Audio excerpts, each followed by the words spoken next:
ایک حدیث شریف کے بارے میں پوچھنا ہے کہ یہ آپ صلی اللہ علیہ وسلم نے امت کی طرف سے قربانی کی ہے یا نہیں کی؟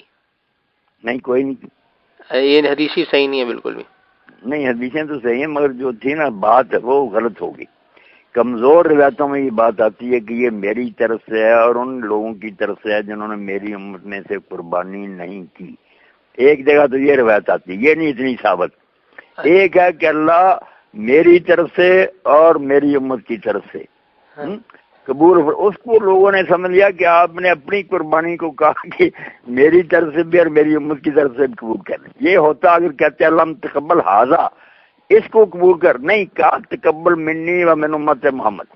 یہ ایسے ہی جیسے عید کے موقع پر آپ ملیں تقبل اللہ منا و منکم، اللہ تمہاری بات بھی قبول کرے میری بھی کرے۔